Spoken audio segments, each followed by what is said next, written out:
What do we take away from Spurs Media Day 2025? And let's have a chat with rookie Carter Bryant.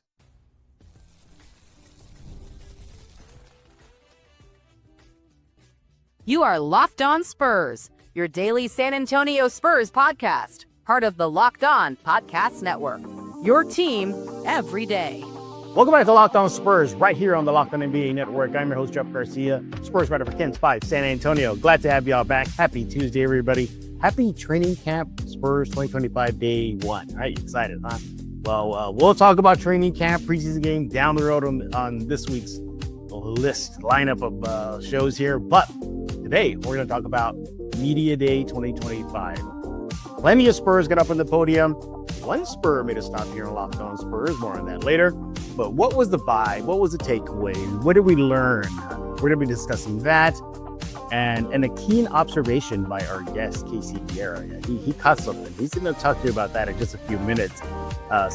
Looking forward to all that. But as always, make sure to subscribe to Locked On Spurs wherever you get your favorite podcast, iTunes, Spotify, Ken's 5 Plus app, YouTube. You know what to do. Do that ASAP. Let's talk about Spurs Media Day and then hear what Carter Bryant has to say in just a few minutes. We're going to bring in our guest. He is back, everybody. We promised. I said he'll be back today. Yeah, look who's back. Casey Viera, my chauffeur and cameraman for Media Day 2025. All in one. You're welcome. In fairness, you drove to my house first, so. Well, here's the thing. We had a maybe not chauffeur, maybe more like a park and ride. Park and ride, yeah. Park and ride. Hey, I offered to drive to. You did. I did. You did.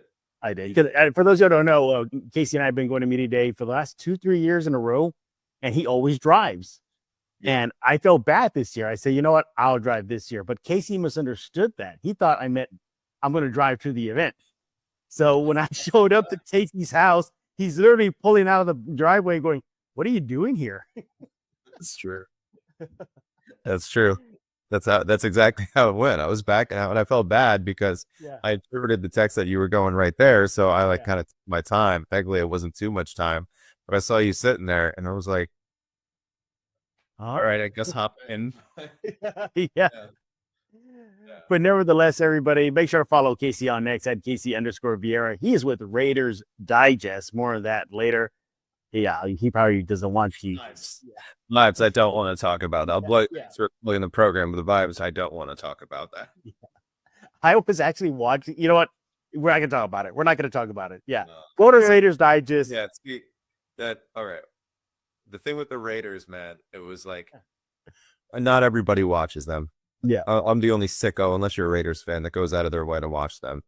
It just happened that's when the national TV game flipped. Mm-hmm. The Chiefs-Ravens ended. Yep. So the whole entire world got to see that calamity. I was watching. And I was like, and so I had like 6 people who don't even text me about the Raiders ever being, ooh, that was rough.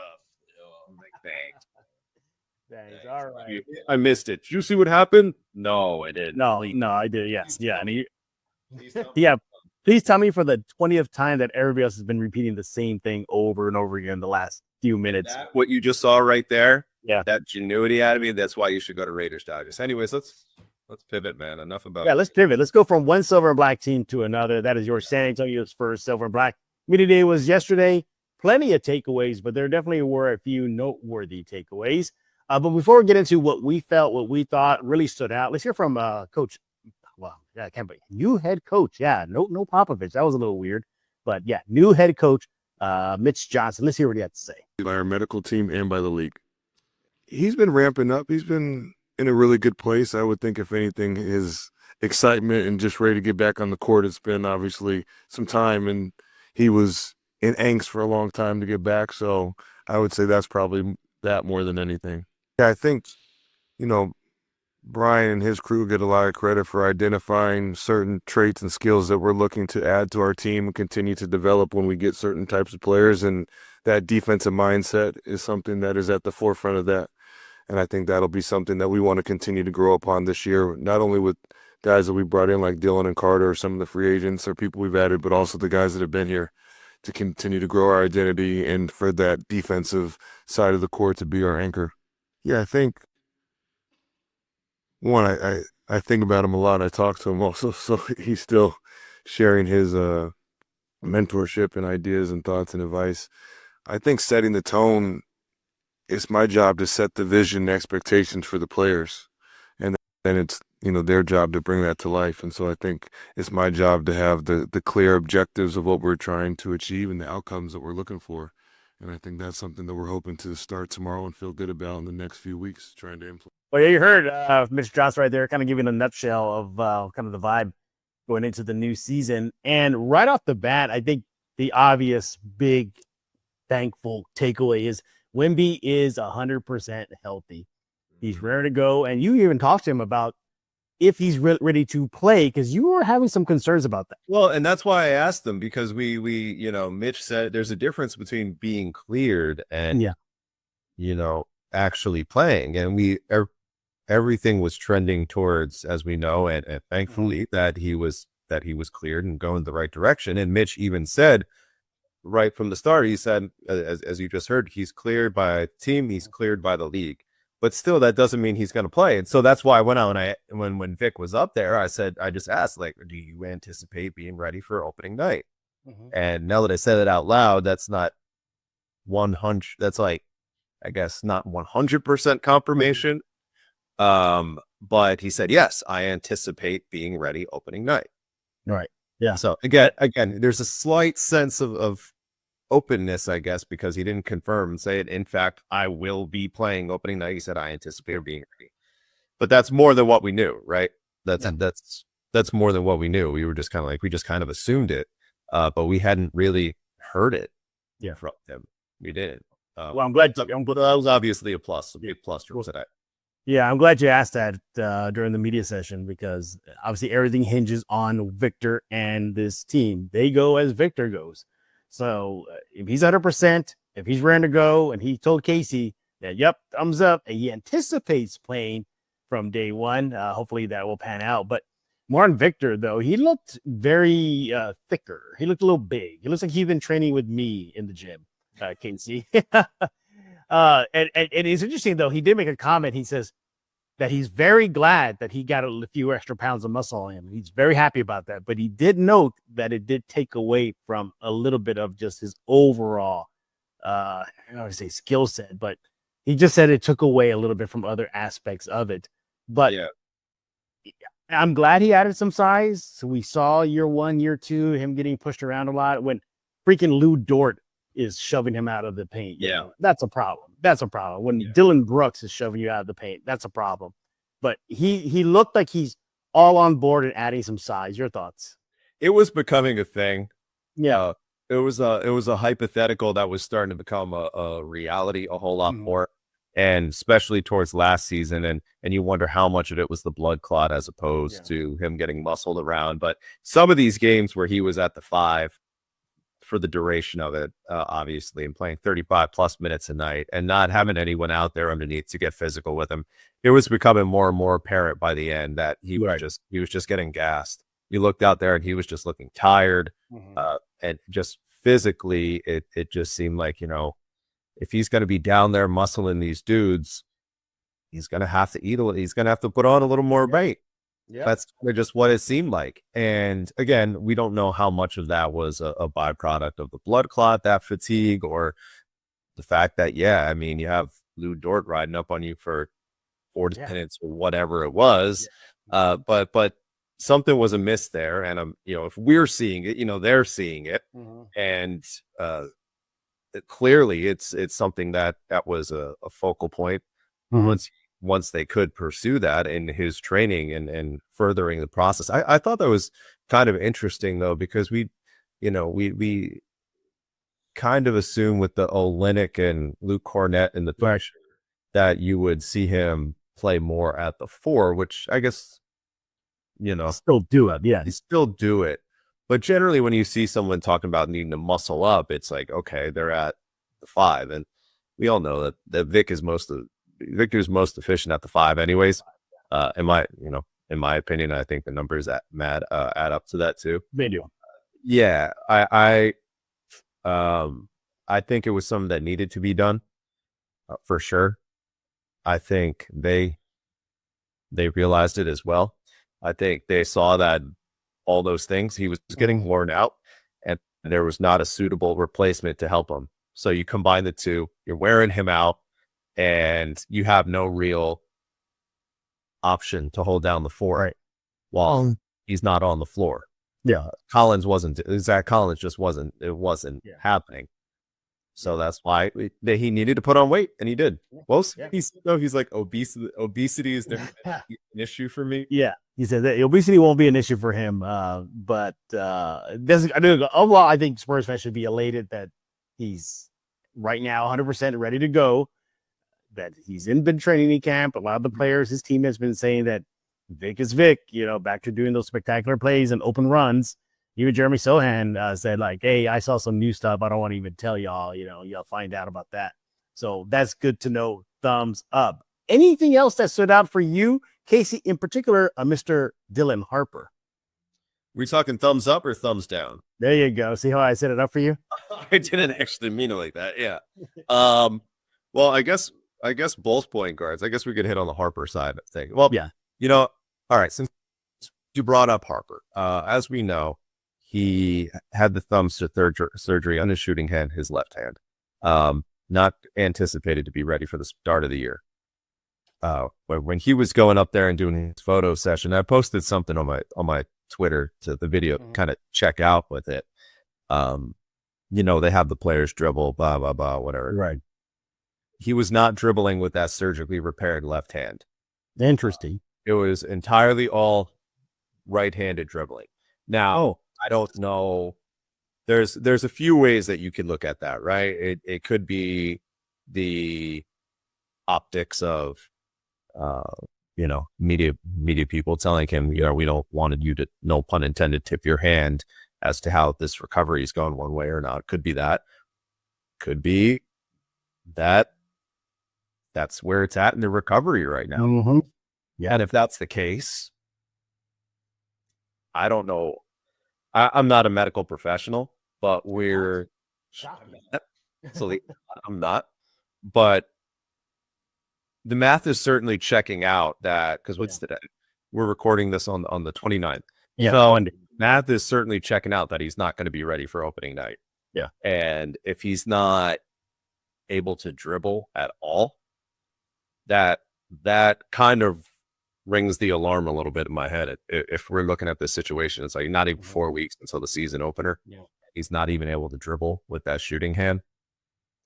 I don't know. And I know he didn't really touch on it.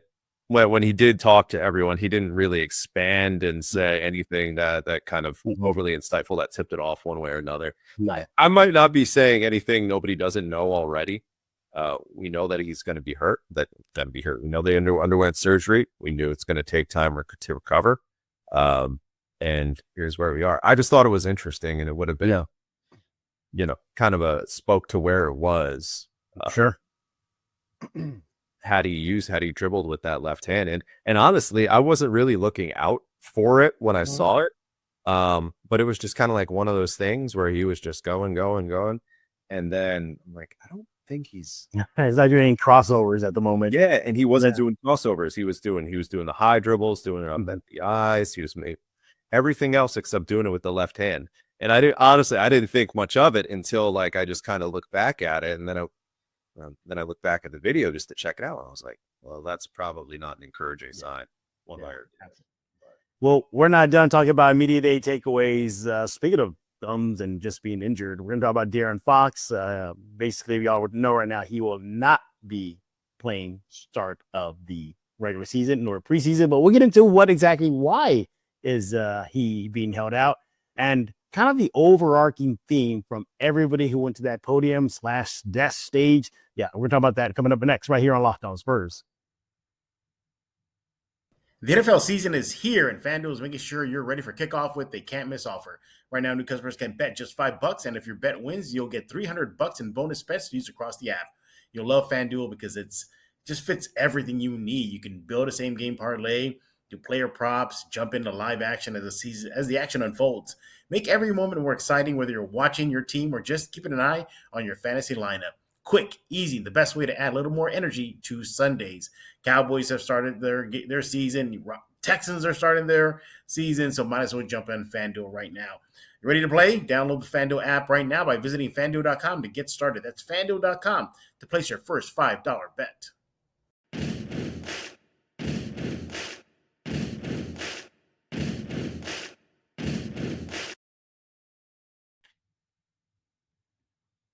We're back right here on Locked On Spurs, joined by Casey Viera. Follow him on X at Casey_Viera. He's with Raiders Digest. He'll talk about that in just a few minutes. We're talking about Spurs Media Day 2025, some takeaways. And we hit on a couple already from Dylan Harper's injury being thrown in the back, from the get-go for his rookie season. And then to Victor Wembanyama being 100% healthy, thumbs up about that. But it felt, Casey, like everybody was just checking in on just basically the state of their health overall. Sohan was asked about about his calf. He said he's fine, that he's ready to go, that he will be in full practice, contact, all that stuff. So thumbs up on that. And then there was De'Aaron Fox. And that probably was, I guess, the biggest news coming out of Media Day was that due to a hamstring injury that he suffered in the offseason, not the thumb, it was a hamstring injury, he will not play during the preseason and more than likely will not be ready for the start of the regular season. He says, De'Aaron Fox said this, Casey, that he feels that he's ready to go, but the Spurs are being the Spurs and they're holding the back.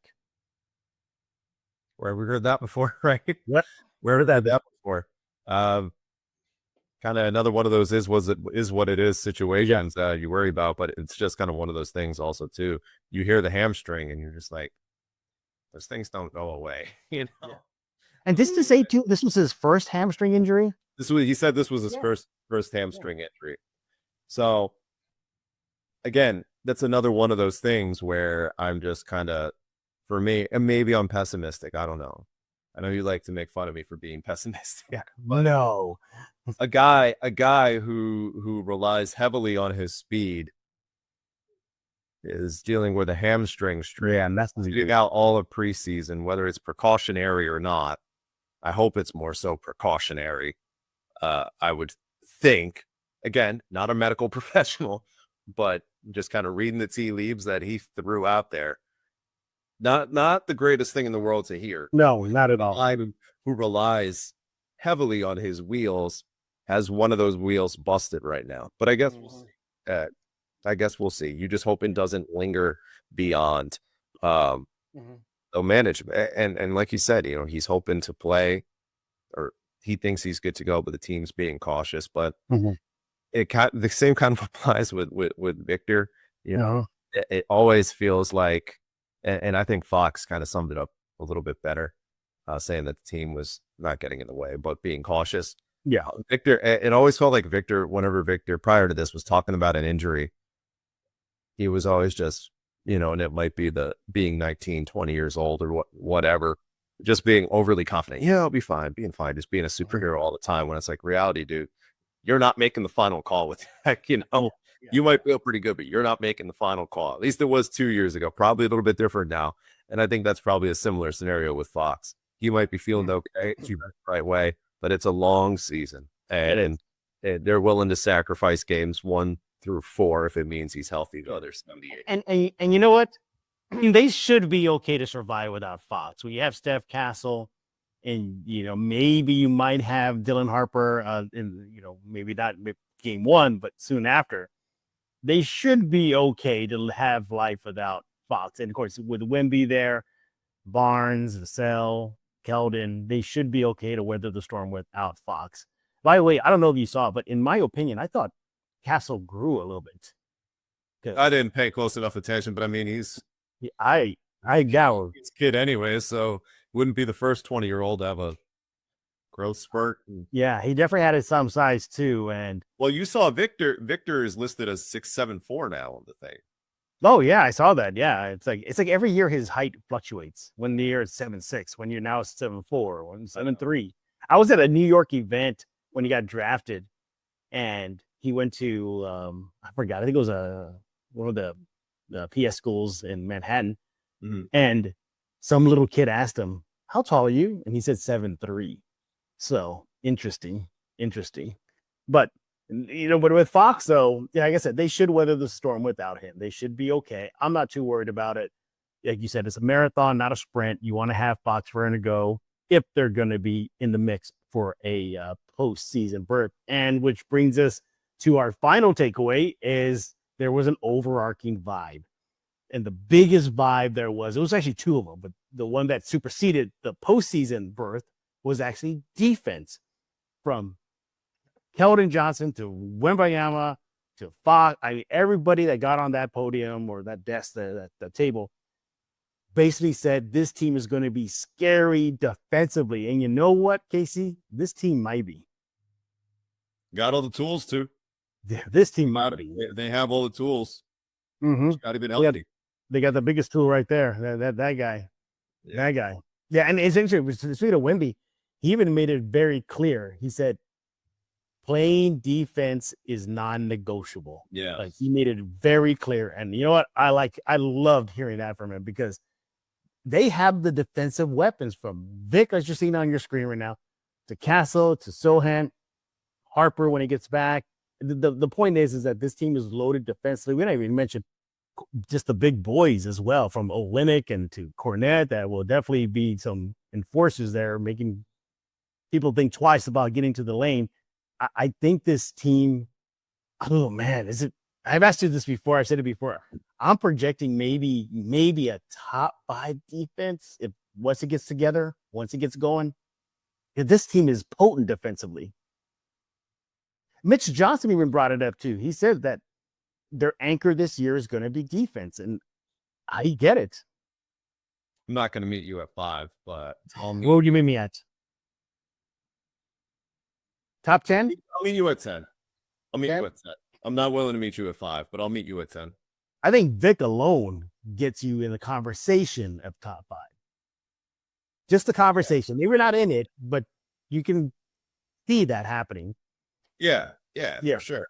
I'm just not willing to meet you at top 5 yet. Yeah.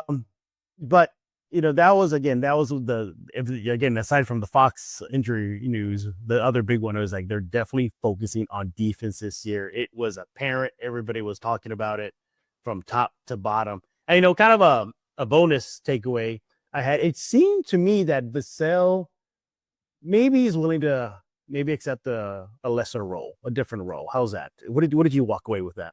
I mean, I've been on the bandwagon of coming off the bench. Yeah, for a while, because he needs to. The reason why I think a lot of this is going to work for the Spurs this year is that for the longest time they have not had guys in the designed roles that they should be in if they're going to be a part of a pivotal team. And we always talked about Keldon Johnson. Part of the reason that he succeeded last year was that he was not the leading scoring option on the team last year, like it was in the 22-23 season. But Keldon played really well last year because he was the 7th guy off the bench, and he was in essentially a reduced role, and he played really well. And he had a really good season last year, Keldon Johnson did. Mm-hmm. I think the same is going to apply to Devin Vassell. I think he needs to be in a spot where he can use his talents and kind of the team is not entirely reliant on him at times. And I think he has the ability now, not in that situation where he is not the focal point of the offense as he's kind of been a majority of his time in San Antonio. I think that it's an opportunity now, a good one that he lines up for that's kind of in that same direction. That's what I think I said on the episode yesterday. I think I said he's like J.R. Smith with manners or something like that. Yeah, exactly. But that's the type of archetype build in this rotation that he needs to be in. And I think right now, going into that, and he kind of hit on it a little bit, that could work. Yeah, that could work. That ball, again, no pun intended, but that ball is in his court to do that. But I think that by design, barring these injuries being a thing, I think he's in a very favorable spot. Yeah, for sure. He is.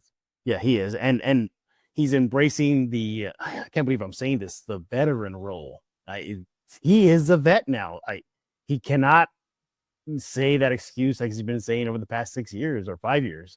We're young. Sure, maybe other teammates around you are young, but you're not anymore. And Mitch Johnson made it very clear that Keldon and Vassell, they are the veterans now, and that they're expecting more out of him. Those two guys. Yep. And Keldon, I think he's going to embrace it, and he's been embracing it. He even said that he wouldn't go to say that he's a vet. He would say he would view himself as just a big brother to the younger players, and that he reflects back. He said, you should thank Harrison Barnes for being there. Yeah, exactly. As in and Olynyk too, and Olynyk, yeah, those two old guys. Yeah.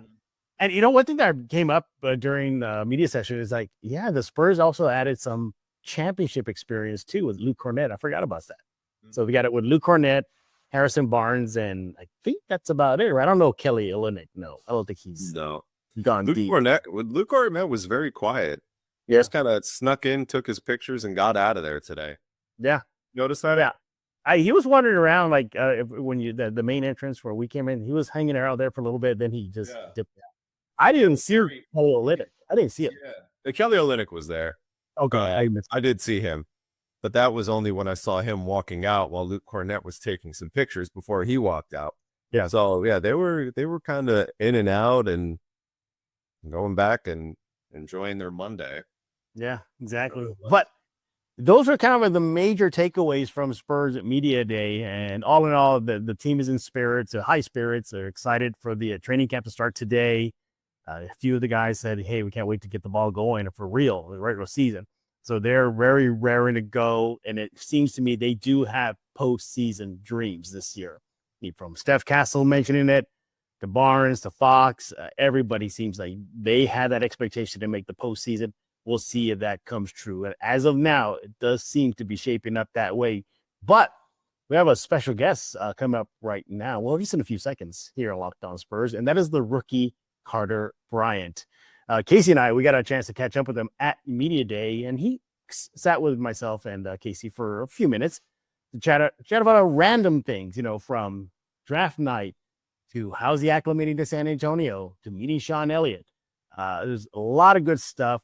Casey, you were there with me, by the way. Thank you for helping me out with that interview. But yeah, what were your takeaways from Carter Bryant, aside from him approving the son's name, Carter, from one Carter to another? You got a kick out of that. It's already good in my book on that front. Yeah. He's very he fits the classic Spurs mentality type of guy, the off the sport aspect of it, the high character.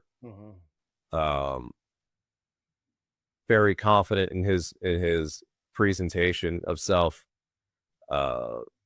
Guys who just get it seem to just have that light. You sometimes you meet people and you want the lights on or not. You could tell he's very with it, and he has a true understanding, appreciation for where he's at and the process that he's going to be going through.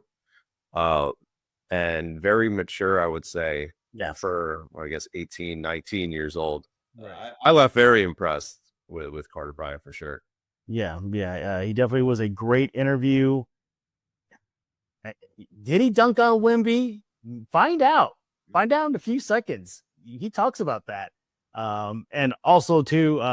Once we hit the end of the when Casey turned off the camera, he did tell us that he's with Team Jordan now. That was pretty cool. Team Jordan. Yeah, he's rocking those sneakers soon. He's hoping for a signature sneaker line, but he may have to really up his game for that, huh, Casey? Scrap the 10-man rotation first. Exactly, yeah. So with that being said, we got coming up right here is Carter Bryant. So again, a great interview from the possibility of him going to Austin Spurs and so much more. That's coming up next. But before we do that, Casey, thanks for all your help yesterday, from the camera to carpooling, all that fun stuff. But tell us about Raiders Digest. If you want to loathe or see a grown man loathe and have self-pity for oneself, grab the Raiders Digest, baby. What's the plate? Is that what people do when they see you on the Raiders Digest? Yeah. Very hold on. That. I don't know how much longer that hat is going to be getting publicized like that, because it adds up, bro. It adds up. Yep, that's right. Yeah, again, not fun though. Yeah, they have fun. Definitely go to Raiders Digest on YouTube. Just type in Raiders Digest, and you'll see Casey's smiley face. Hit that subscribe button, and you're good to go. Again, Casey, thank you for helping me out on Media Day and possibly in the near future as well. So keep that in mind, everybody. Yes. Everybody else, we thank y'all for making Locked On Spurs your first listen each and every day. Free and available where we get podcasts, iTunes, Spotify, Kens 5 Plus app, YouTube. We'll be back tomorrow for your weekly Project Marvel update. We have a very special guest. Can't wait y'all see who is coming in to talk about Project Marvel and how it impacts the local businesses. Yeah, we haven't got that angle yet. We're going to hear from one of the more well-known business person in San Antonio. But for Casey Viera, I am Jeff Garcia. We're not going to put a lock on this episode of Locked On Spurs quite yet, because coming up next is Mr. Carter Bryant. Hey, let's talk about Monarch Money. Most people can't name their financial accounts or even know what they're worth, whether it's 401ks, properties, or investments. And whether you don't have the full picture, you can end up leaving money on the table. That's why there's Monarch Money. It's an all-in-one personal finance tool that brings your entire financial life together in one clean, easy-to-use interface on your laptop or your phone. Monarch is built for people with busy lives. If you've been putting off organizing your finances, Monarch will help you. How about this? Monarch does the heavy lifting. You can link all your accounts in minutes, see clear data visuals, get smart categorization of your spending, and finally feel in control of your money without ever touching a spreadsheet. Hey, can you identify that you're not saving as much as you thought? Monarch can help you. They'll give you a notice of insufficient investment allocation and discover forgotten 401ks from past jobs. Maximizing investments, increasing your savings rate. You can easily review your finances with your partner or financial advisor, keeping a clear view of your financial health week to week and long term. Look, don't let financial opportunities slip through the cracks. Use code LOCKEDONNBA at monarchmoney.com in your browser for half off your first year. That's 50% off your first year at monarchmoney.com with code LOCKEDONNBA.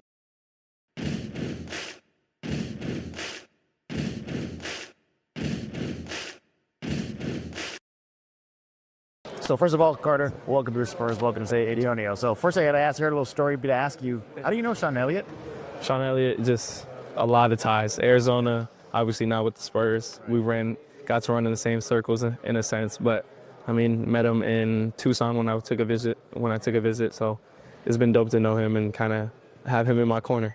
How's that transition been for you coming into the NBA?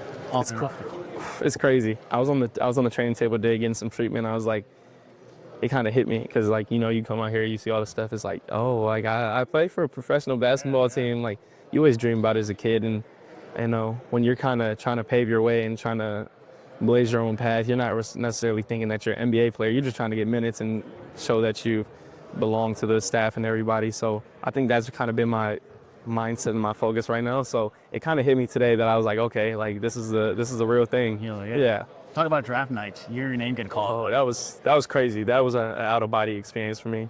It was almost like I was sitting with God up top and had like a bird's eye view. It was crazy, but it was dope. All right. Well, what aspects of your game you feel transitioned well into the NBA? I think the stuff that you can control, just your effort, your energy, just making multiple efforts defensively. And just, I would say those things are immediately translatable. But are there certain areas that you're focusing on, trying to improve upon? Oh, absolutely. I mean, let's say obviously my shooting, ball handling, everything that you can do on the floor, just being better finisher, being more physical, just being a smart player. It's hard to be a smart player when you're fatigued. So I think that's one thing that I'm focusing on. Now, I know you haven't even played an NBA second yet. Yes, sir. You got some some Vegas Summer League run. Yes, sir. All that stuff. You know, is there something that you're looking most forward to playing once that ball goes up in the air for real? Just seeing how much I got better. I mean, that's the difference between here and college. I mean, obviously college you get a lot better because you're going from high school to your starting your grown man years, your young man years. But I think here you just get so much better. You're playing against the best players in the world every day. I mean, I have some of the best players in the NBA on my team, so you're gonna get better without even noticing because you know these dudes are busting your tail and you're not really noticing how much better you're getting because you're playing against the best dudes in the world. We hear a lot about the San Antonio community, the San Antonio Spurs culture, and the family vibe. You know, I know you don't speak Spanish, but the hashtag is Por Vida. Yeah. It's for life. We do heard of that. Yeah. What does that mean for you to be a part of that culture, to be part of this community in San Antonio? It means everything. I was a very, very big family person growing up, so for me to get drafted somewhere that's like what they really truly care about, it shows you what we are as an organization, what we are as a franchise. It means more than just basketball. I mean, the basketball is going to stop bouncing one day. So for them to care about family and to be a part of the community this much is a beautiful thing. And I'm more than grateful to be a part of it. Yeah, again, I know story. I haven't played a second in the NBA yet. But is there kind of a guy area that's kind of standing out for you, a vet, that's like, you know what? Oh, yeah, absolutely. Who is that guy? I would say HB. HB is the biggest one, Harrison Barnes. All the guys have took me under their wing, like Jeremy, Devin, Keldon. Like everybody's been welcoming me with warm arms. So I'm grateful, but I would say HB is the dude that constantly pulls me to the side. I know if I have a question, like I'm shooting straight over to HB. I'm like, yo, why does this happen? What's the purpose behind this? What's the purpose behind that? So he's always been there for me. You know he makes rookies read books, right? Yeah, I do know that. Yeah, we got him a couple of books. Not yet. I'm sure it's coming soon. I'm sure it's coming soon. So what are your individual goals? Like if you had to list them, what would that be? Show up every day, work my tail off. I don't have nothing in terms of like accolades. I think that's where you kind of get yourself in trouble. Obviously, you want to shoot for the moon, but it's taking every day, day by day. Have you thought about the probably your path might include a visit with the Austin Spurs, the G League? Yeah, absolutely. Can you talk about that? How beneficial would that be for you? I mean, you get to play basketball at this high of a level.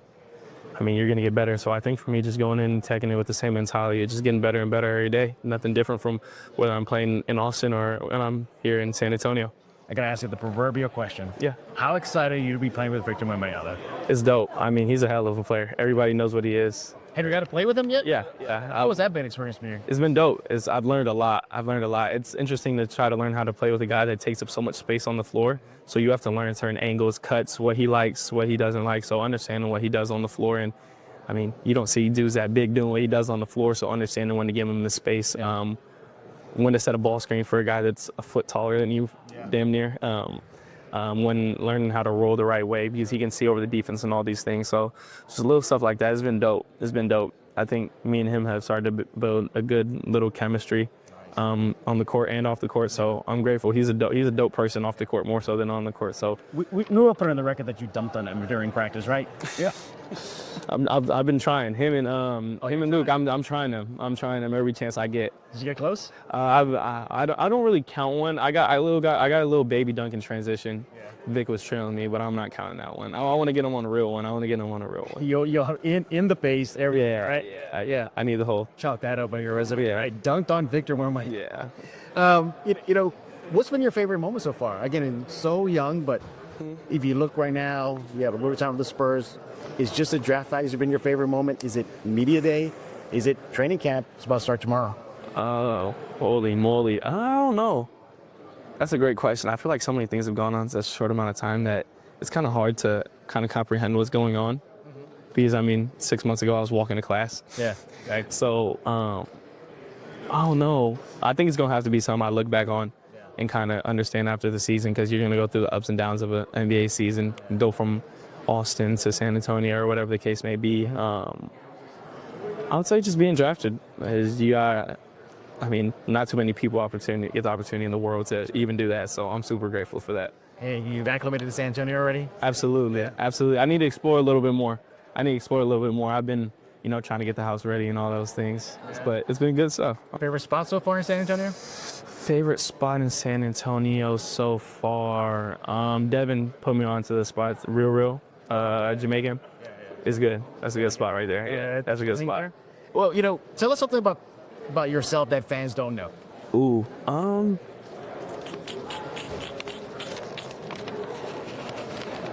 enjoy that. Fans don't know. On and off the court. Favorite meal? I love my dogs. Getting slapped in the neck by one of your teammates. Yeah, and that's my fellow rook. I say playing with my dogs. I have 2 German Shepherds and a Cane Corso, so I say playing with those little ones. It means a lot to me. They don't care about how you play. They don't care about how you practice. They don't care about any of those things. So, I love playing with my pups. And lastly, if you could look at the camera, what message to Spurs fans? I'll say thank you guys for all the love and support. We're going to do our best every day, come and work our tails off, and can't wait to get to work for y'all.